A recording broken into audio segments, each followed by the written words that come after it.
Hello everyone and welcome to the channel. I requested everyone to send in their hot takes for this video, and a lot of you participated. So in this video, I will be going through your hot takes, good and bad. Let's get started with the hot takes submitted on Instagram.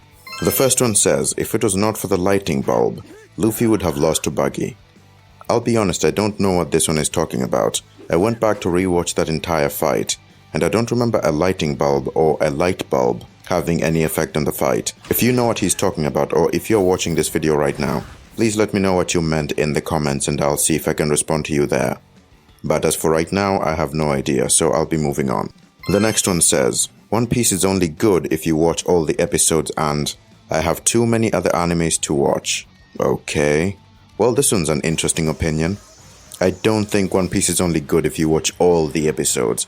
I was personally hooked by the first arc in the first, I think, 8 episodes or so. In the Buggy fight, I was already hooked to One Piece. So the idea that you need to watch all of One Piece to be engaged is completely nonsensical to me. I respect your opinion though, but I don't agree with this one. I think it's a very hot take. Let's move on to the next one. Sanji deserves more disrespect. Absolutely agree. I'm obviously on Team Zoro, so there's going to be a bit of bias here. But some of the activity that Sanji participates in is a bit criminal, should we say. Him thirsting over Bonnie. There is one non-canon scene, I think, where Nami gets turned into I think she was about 12 years old or something, or even younger than that. And Sanji's remark to seeing that is, I can't wait to see you grow up. Yeah, no, I can't support Sanji. I just can't support his simping activity. Even in Fishman Island, this man had a nosebleed so bad he almost died. I can't support someone with that kind of disrespectful behavior. So, nah, he does deserve a lot more disrespect. Completely agree. Let's move on to the next one. Can you end the Saitama and Goku debate? I didn't think there was even a debate to be done. But I suppose I'll just do it briefly here. I don't think Saitama can beat Goku yet. If we're going realistically and by the feats shown by both characters, Goku is currently leagues higher than Saitama. Of course you can use the idea that Saitama has infinite strength, but until he displays the ability to do something more than he already has, which is about, I think, galaxy level or solar system level, I can't say he beats Goku. Goku is beyond multiversal at this point. So, debate over until Saitama shows us what he can really do. I can't say he beats Goku. Let's move on to the next one.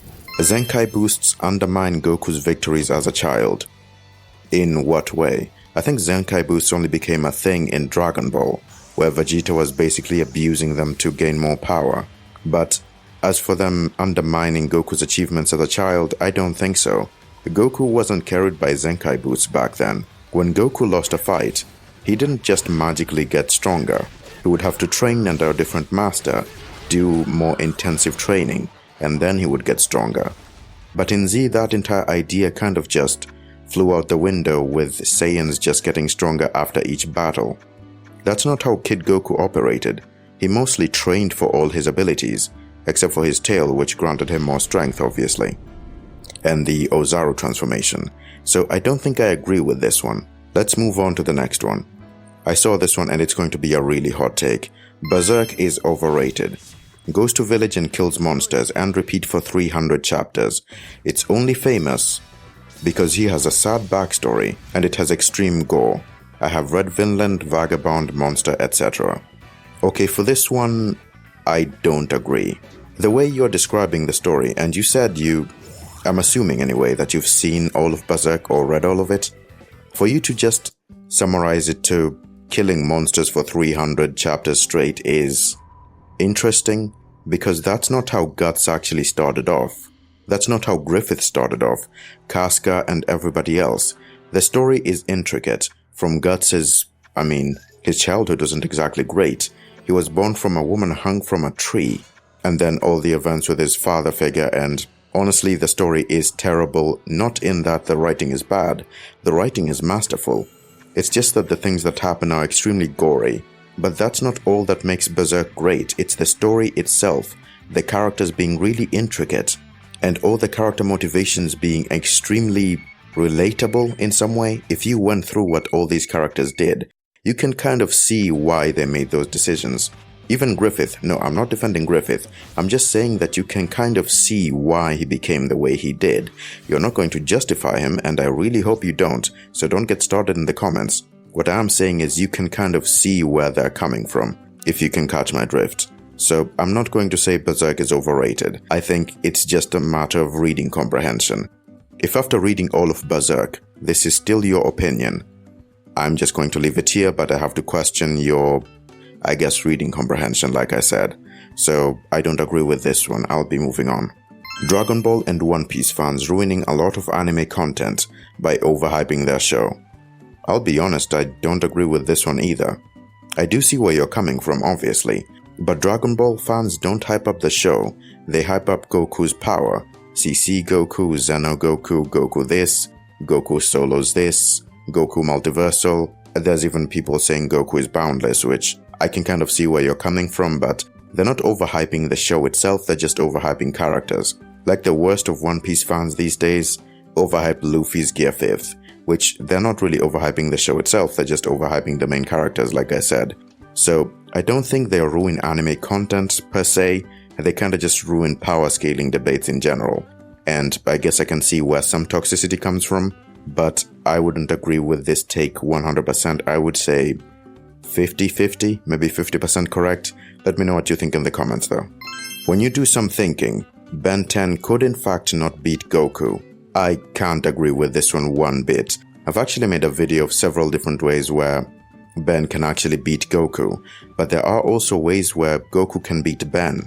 So it's a highly debatable fight, like with Alien X being able to essentially do everything Xeno can do, or the Omnitrix being able to scan in a Saiyan and turn Goku into a Saiyan that can defeat Goku. There are win conditions for both, and I guess it just so happens. And I guess the real answer is, which one do you favor, or which situation do you want to put them in? Because depending on the scenario, either of the characters can win. So for this one, I'm not going to agree with. Ben can beat Goku, but Goku can also beat Ben. It's just a matter of who's doing the debate and what scenario you put them in. Right, moving on. MHA is better than JJK and Demon Slayer. This has to be coming from a My Hero Academia fan because, no, My Hero Academia in sales, in quality, in character writing, in even storytelling, is just nowhere near JJK. You can compare it to Demon Slayer and I'd see where you're coming from. But outside of the people who just think Demon Slayer is only carried by animation, Demon Slayer's character writing and stakes are way better than MHA. When's the last time a main character died in MHA? There's literally no stakes even in big battles. You just know everyone is going to survive, and if someone does die, it's going to be someone you don't care about. MHA has gotten to a point where it's extremely predictable, and you do not want your stories to be predictable. So I can't agree with this one. Maybe you can say MHA is on par with Demon Slayer, but saying it's better than JJK and Demon Slayer is just not true. But of course, let me know what you think in the comments. Moving on. One Piece, the manga/anime. Overall, no glazing. Just on pure writing and story. Hold on, let me keep swiping. Is this an incomplete entry? I don't get where the take is. It's just describing One Piece? Is it just that I don't understand what he's trying to say here, or that he's missing a bit? I think he was writing but then run out of space, so he just submitted it. I have no idea what this one means, so I'll be skipping. Bleach is good. Sorry, great, still, Fairy Tail deserve place in Big 3. Okay, I'm going to separate this into two bits. I'm assuming you're saying Bleach is good.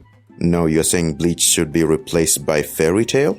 No, absolutely not. As a person who's watched all of Fairy Tail from start to finish, within the span of like a month or two, and for the most part I really enjoyed it, but that ending was so bad. Honestly, it's so bad I could almost call it the worst ending I've ever seen to an anime. That's how bad the ending is. Obviously it's not the very worst, there are animes which end worse, but it is up there. The power of friendship ruins it, too much fan service. There's way too much wrong with Fairy Tail for it to be in the Big 3. And honestly, it couldn't be in the Big 3 anyway. The Big 3 is a title given to the 3 most successful anime which were going on at the exact same time. Well, I guess I should say manga that were going on at the exact same time. So it's not really a title that can be given again. It's just a phenomenon that happened and hasn't happened again. I guess you could argue that there should be a new gen Big 3, but Fairy Tail would not be there either. So I don't agree with this one. One Punch Man game is the best anime game. I can't agree with this one because I don't even know what the One Punch Man game is. I've never really heard of it, so I guess 50-50. I just don't know. Let me know more about the game in the comments. Moving on. Whose daughter is the strongest? I don't get this one. This is a question, not a hot take. Whose daughter is the strongest in what? I mean, Goku doesn't have a daughter, but Gohan does, so Pan is strong, I guess. Naruto's daughter is strong too. I mean, Naruto's daughter is going to be stronger than he is, but I don't know what you mean by whose daughter is the strongest. I guess answer this question in the comments. Tell me whose daughter do you think is the strongest in all of anime? That could be a video of its own, but I'm not going to be answering that here. Let's move on. Full Metal Alchemist Brotherhood is mid.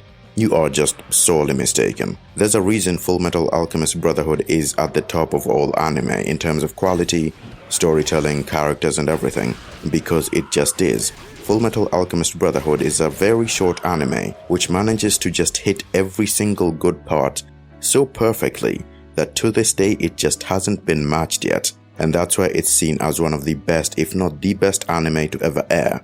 So calling it mid is just not right. You need to back that up, but until you do, this take is wrong. Moving on. Shanks, Akainu, Mihawk. I'm assuming you're saying Shanks is stronger than Akainu and Mihawk. I mean, you could say that Shanks is stronger than Akainu, based on Akainu not attacking him at Marineford, but even then Akainu wasn't really trying to really attack Shanks there either, too many casualties. So I guess you could say Shanks is stronger than Akainu, but Shanks versus Mihawk, we don't know who won that fight. To this day, the only thing we do know is they had a fight which lasted about 3 days and 3 nights, and then when they tried to go for a rematch, Mihawk saw that Shanks lost an arm and just didn't want to fight him anymore. We don't know who won that duel, so until we do, I can't agree with this one. I would have to say Shanks and Mihawk are stronger than Akainu, but not Shanks being stronger than Akainu and Mihawk. That's just not one I can agree with. Moving on. One Piece fans are by far the most delusional in 2024. They can't handle criticism of the show or main character. I mean, by criticism, what do you actually mean? If you mean just spamming a comment which is just saying One Piece is mid, obviously you're going to piss off a lot of fans. If you're going to make an actual educated critique of One Piece's characters or the story itself, then I'm sure a lot of people would be more willing to listen than people just hurling insults, because even then, no one really wants to be insulted or have something they care about being insulted. So, I wouldn't say One Piece are the worst at this. I would honestly coin that to the JJK fans, but I can see where you're coming from, so I'm going to give this one 50-50. Moving on. Shadow from Eminence would win in a fight against Kirito from SAO. I honestly don't know how strong Kirito is. He goes from being a dual wielder to, for some reason in the final season, doing some galaxy level attacks, or I guess planetary level attacks, which I would need to know how he got that strong, but I just don't know. I'm sure there's an SAO fan out there who can tell me why he's that strong and how strong he actually is, but for right now, I'm just going to go with, yeah, Kirito is stronger than Shadow, not Shadow being stronger than Kirito. Simply because I just don't know how strong Kirito is, and I don't want to be mistaken here, so I'm going to be disagreeing with this one. Anyway, moving on. SAO is not as bad as a lot of people say it is. That depends, honestly. The first season was peak. The second season, mid. Every season after that was just, I don't want to say unwatchable, but it just wasn't as enjoyable as the first or second season. The very last season was actually good, because it got back all its good elements, but like I said, the power scaling kind of just went nuts, but that doesn't really take away from the season too much. So is SAO as bad as a lot of people say it is? No, it's not. Is it as good as a lot of people say it is? Also no, I think SAO got to a point where it's mid to bad, but for clarity's sake I'm going to leave it as mid, not bad. The first season is the best, don't get me wrong, I will say that over and over again, but the rest of it just underwhelming, so I'm going to call SAO mid here. Anyway, moving on. What if Gojo Black? I don't know what you want me to say here. If Gojo was black, he would be black. He'd still be strong. He'd still look overall the same, just with a different skin color. I don't think anything would actually change. So, I'll just leave it as that. Moving on. Bonnie using Gear 5 makes perfect sense and is great to the story. Absolutely agree. it actually does make sense. Bonnie's father, Bartholomew Kuma, used to essentially worship the sun god, and Bonnie grew up hearing those stories from her father. So it kind of just makes sense that when she got a devil fruit which is able to essentially make her imagination come true and turn her into these distorted realities or distorted futures of herself, that she would be able to envision herself being the thing she's worshipped or looked up to her entire life and taking on its appearance. As for power-wise, I don't think Bonnie has all the powers of the sun god. All she really has and displayed to this point is she's able to stretch, which she could do with her base fruit anyway. I mean, turning her hands into gigantic ones and everything like that. And that's the only thing she's able to do so far, that she's shown that she's able to do in the sun god form. So it makes perfect sense narratively why she would have that power. But when she starts actually getting Toon Force, then I would be a bit concerned because power scaling goes out of the window. But other than that, I think it does make sense. So yeah, I'm agreeing with this one. Wang Ling solos Dragon Ball. I thought this was a common fact. Everybody knows this, right? Apart from Dragon Ball fans, I guess. But yeah, this one's true. Moving on. Male characters versus female characters overall. Who's the strongest in the gender war? Okay. Who's the strongest in the gender war? Well, sorry to say this, ladies, but male characters take this. If you look at the strongest characters in every series, most of them are males. In Dragon Ball, it's a dude, Zeno. In Naruto, it's a dude, Shibai. In Black Clover, I'm not gonna spoil it, but it's a dude. In One Piece, I think it's a woman. Although we aren't really sure if Narona Imu is the strongest or was Roger and, what's the other guy's name? Rocksteady Zebek was definitely a dude, so. But we aren't sure if he was the strongest or not. We don't actually know to this day who was the strongest person in One Piece, but coin toss, I guess. But the point I'm trying to make here is there's more overpowered male characters than there are overpowered female characters. That would be a video of its own and an interesting one at that, but for right now, I think the male characters would take it. Moving on. Bleach doesn't deserve to be in the big three. Based on what? I said before in this very video, the big three is a title given to the top 3 manga/anime that were running at the exact same time, that were the most successful in that time. And that would be One Piece, Naruto, and Bleach. It's not something you can just take away from Bleach. Because it was successful at that time, along with One Piece and Naruto, it belongs in the big three and still is in the big three. And to be honest, always will be, because that's a historic time. Those 3 pioneered anime and manga. So, I don't know what you are saying here. It doesn't deserve to be in the big 3 because of quality change? If you're talking about quality change, the ending of Naruto is way worse than the ending for Bleach. So, this just seems like bias to me. I'm just gonna leave it as I don't agree with this one. Moving on. Nobody can beat Yami Yugi. He is literally the definition of plot armor. I agree with that to some extent. He's the definition of plot armor in Yu-Gi-Oh! And in card games. But if you're going to make him fight with fists or actual powers, I think it's very likely he would lose. I mean, look at Dragon Ball. They literally have plot armor or a plot device called the Dragon Balls, which can literally grant any wish. So I don't see how Yami Yugi is going to circumvent something like that, or other characters with extreme plot armor as well. So I partially agree with this. He has infinite plot armor in his own series, but in a cross battle, not really now. Moving on. The big 3 are boring. I shouldn't have to follow a guide to make a TV show enjoyable. What guide? If you're talking about filler lists, then I can't agree with that either. I mean, I watched all these 3 animes without actually skipping any of the filler, and I managed to enjoy all 3 pretty damn easily, in fact. Like I said, I was hooked on One Piece by the first 9 episodes or so. With Bleach, I watched all of it, and I'm currently rewatching it as well. With Naruto, I also enjoyed it. So you don't really need a filler list or a guide or anything like that to make them enjoyable. It's just your taste in anime. Do you like shonen anime, and do you like anime that are based that way? That's the only thing that really matters. As for needing a guide, I've never really seen a guide to watching any of these 3. So I can't agree with this one because I don't know what you're talking about. Moving on. JoJo's Bizarre Adventure is still enjoyable and entertaining than JJK and My Hero Academia. I kind of agree with this one. JoJo's Bizarre Adventure, apart from being bizarre, is actually really funny, really interesting, and really entertaining too, and spurred a lot of memes, an incredible amount of memes. JoJo's fans are just a different breed of crazy and absolute legends.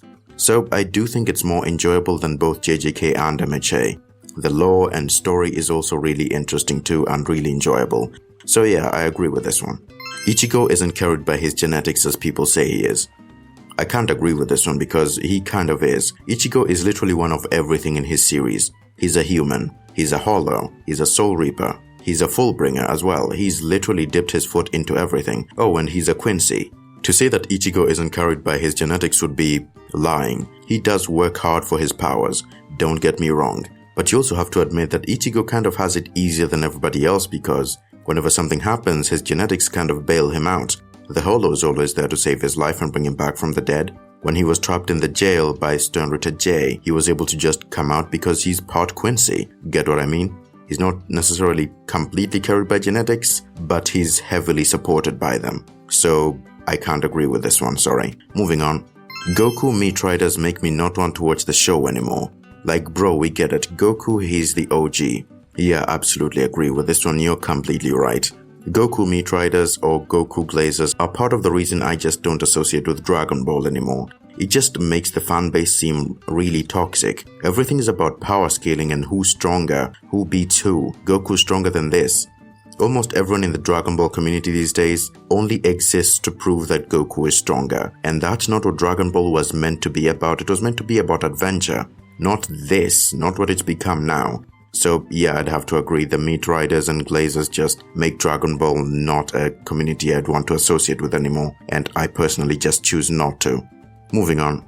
There's no anime like Magi. The adventure, the world building, it has everything. Most underrated. It is underrated, yes, but there are different anime which are like Magi, or I guess which are on par with Magi in terms of quality. So I can't completely agree with this one, but I can't deny it either. You are right.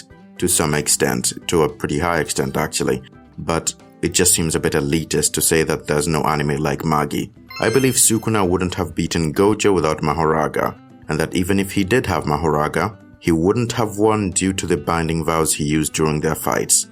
Okay, so this one's going to be half and half. I completely agree with the fact that Sukuna would not have beaten Gojo without Mahoraga. That one is just true, because Sukuna needed Mahoraga to adapt to infinity. But to say that even if he did have Mahoraga he would not have won is not true because we saw how that played out. He did have Mahoraga and the binding vows and he ended up winning. So half and half with this one. Half agree, half don't agree. Demon Slayer is made and carried by animation. I have seen this take going around over and over again and I just can't agree with it because it just sounds so stupid. It sounds like it's coming from someone who only watches Demon Slayer for the animation. So if you're going into it just wanting to see pretty colors is all you're going to actually see. But if you pay attention to the narrative like the rest of us, you will quickly realize that Demon Slayer is really well written, has an engaging story, engaging characters, and a really well developed world. And those are things which you will only see if you want to see them. Again, if you want to focus on the breathing styles looking really good, go ahead, power to you. But don't just do that and then say it's made and carried by animation, because none of us are going to believe you. So I don't agree with this one, and honestly I've been told I should make a separate video on this. I might if this gets out of hand, but as for right now, I'm just going to leave it as this. Now let's move on to the hot takes which were submitted on YouTube. Right, the first one says if it was not for the lighting bulb, Luffy would have lost versus Buggy. Yeah, I think I've already gone over this one on Instagram, so I'll just leave this one. Let's go to the next one then. Reading manga is not a flex. Yeah, I'd have to actually agree with this one. I just don't understand why you would want to step on someone's fun like that. Just because they choose to consume media in a certain way and enjoy it, doesn't mean they're consuming it the wrong way or in a way which is bad in the slightest. It just isn't. If you prefer to read the manga, go ahead, power to you. But for the rest of us who like to see our stories moving and in picture form, we can just wait for the anime adaptation, and we're really happy to do that. You can read the manga, that's fine. I read the manga sometimes, but I don't usually start with the manga. To be honest with you, most of the time when I actually want to read a manga, I literally just go on YouTube, because that's how I prefer to consume manga, or that's how I prefer to consume stories, in a moving picture form. That's how I choose to do so. Also, I prefer stories that just talk instead, so I don't have to read it myself, like audiobooks and stuff like that. which is why some of us prefer the anime over the manga. We just don't want to sit down and start reading, which you can call us lazy for that, that's fine. But you saying you read the manga and thinking that's a flex? No. I do understand that the manga is the source material. You'll end up getting more details than we do, but end of the day, we just don't care. You chose to consume it that way. Fine, we will wait for the anime adaptation, and you won't see us complaining, so stop flexing. Yeah, I'm gonna have to agree with this one. Reading manga is definitely not a flex. Next one, Dragon Ball GT had more potential than Super. Yes and no, depending on what you're talking about. If you're talking about the story, then I see where you're coming from. Dragon Ball GT did have a more fun and engaging story than Super. Most of the time you don't actually know what the story for Super is. If I asked you right now, actually I am asking you, what's the story of Dragon Ball Super? From the first arc to the very end of the Tournament of Power, what's the actual story?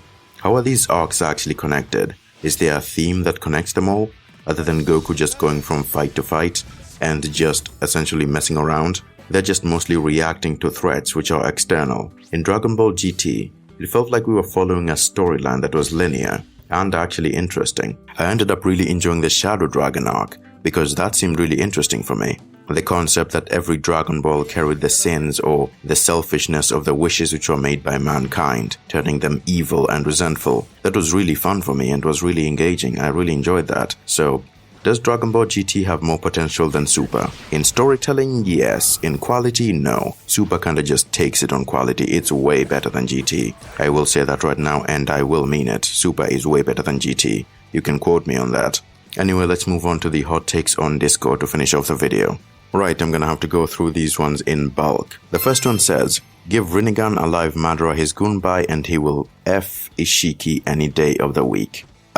No, I don't agree with this one. If we're going by actual power scaling of the Borutoverse, which was upscaled in power scaling by quite a bit, I think there was a statement which was saying that Sasuke was beyond the level of Kaguya and Kaguya was stronger than Madara. Debatable, but I think so. Then Sasuke losing to Jigen and Ishiki would just mean that Ishiki is stronger than Madara, right? So I don't see how him having his Gunbai would really help him in any way. He would be more trouble, but he wouldn't win that fight if we're going by official power scaling. If Ichigo went Vasto Lorde, he would have beaten Yuha in the first invasion. I mean, I think he would have stood more of a chance, definitely, because hollows are the natural poison or weakness of Quincy's. But to be able to beat Yuha is... No, Yuha was way stronger at that point. I don't think Ichigo could have actually won without undergoing the soul training. So, no, I don't agree with this one either. Urahara is potentially the strongest in Bleach by a huge margin. No, immediately no. There are way stronger people in Bleach, Ichigo being one of them, the Soul King being another, Aizen being another one. Old Man Yama was way stronger than that too. Kenpachi Yachiru Nohana was also stronger. Kenpachi Zaraki is also stronger. I think all the Royal Guard are also stronger than he is too. Does he have potential to be the strongest in Bleach? Maybe. Is he the smartest in Bleach?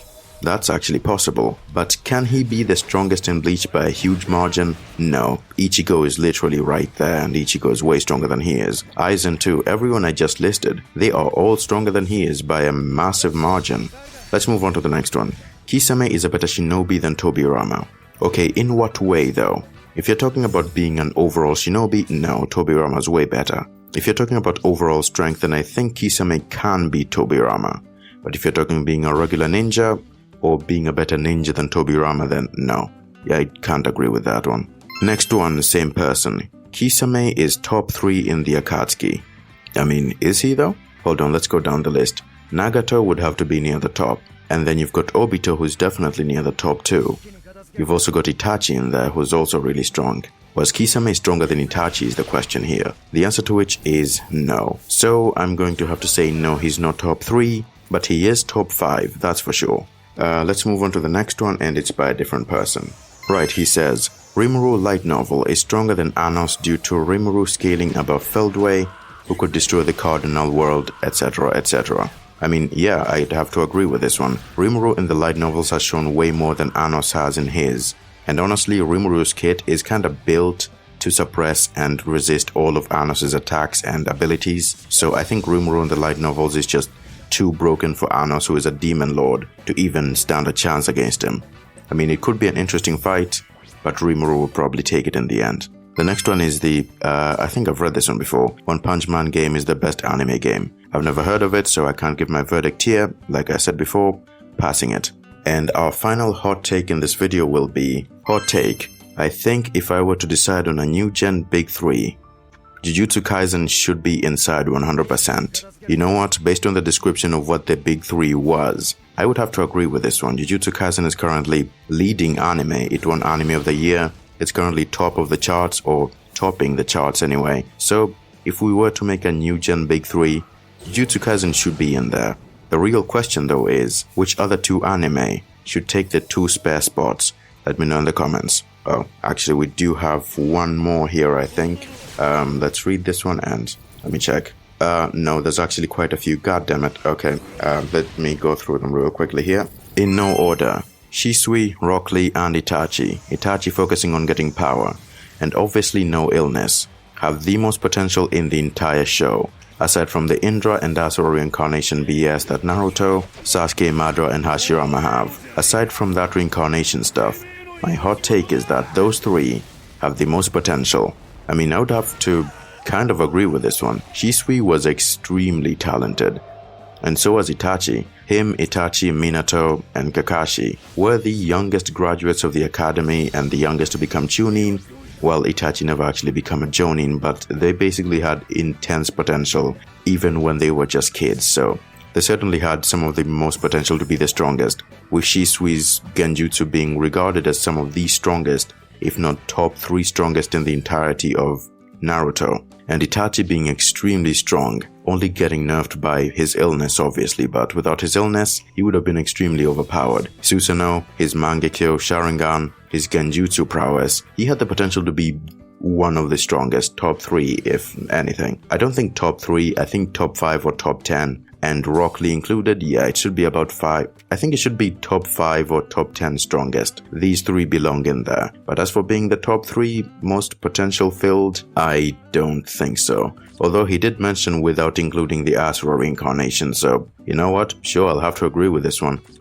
They would be top 3, wouldn't they? Rock Lee being the best in Taijutsu, or having the most potential in Taijutsu. Shisui having the most potential in Genjutsu, so that would put him up there. And Itachi having the most potential in just being an overall ninja and assassin. One of the best at it, so yeah, I'd have to agree with this one to some extent. Let me know in the comments. Let's go on to the next one. Sukuna dogworks Gojo in Heian era form. Nope, Sukuna doesn't beat Gojo if he doesn't have Mahoraga. That's just factual, I think. Sukuna dogworks Gojo in any version that has all 20 fingers worth of power. Nope, again, he needs Mahoraga in order to adapt to infinity. He basically used Mahoraga to make a blueprint of how to get past infinity and then use that. But he also spent a lot of time in Yuji's body, and in that time he found out how Gojo's domain expansion works, and its weakness. If he didn't have that information prior, he would have been killed in that fight because he would not know how to avoid infinity, so he would have been killed, I think. So he needs Mahoraga, and he also needed to be near Gojo to study him in order to actually win. Yeah, I'm going to have to disagree with both of your takes here, sorry. Let me go through. Is there any other hot take in here? Nope, doesn't seem like it. That should be all of them, I think. Well, that certainly took a while to go through. Anyway, that should be all the hot takes and all the entries. Thank you so much for participating. I had a lot of fun making this video. Although it has been quite a while and I've been recording for such a long time now, it's going to take a really long time to edit, but it should be done, and currently it's well, I want to say Saturday, but it's actually Sunday at this very moment. So if I can, I'll get this video out in a few hours and be released on Sunday afternoon or Sunday night, so that should be it. Other than that, thank you for watching. Let me know what you thought about the video in the comments, leave a like if you enjoyed the video, and be sure to pay attention to my community tab or Instagram for news on how you can participate on the next video. The next video will be a Q&A in 2 weeks time, so if you want to participate on that, either join my Discord or stay up to date on my YouTube community tab so you can keep up on information on what goes on the channel. Or ideally, you can just join my Instagram and pay attention to my story, where I will be posting a lot of information on upcoming events and community stuff I plan to do with everybody else on the channel. Anyway, thank you for watching, like I said, and I will see you in the next one. Peace, my friend. Yeah, I'm gonna start editing this one, and it's going to be a beast to do. I'm estimating about 50 minutes, but, you know, fair game. Anyway, see you later.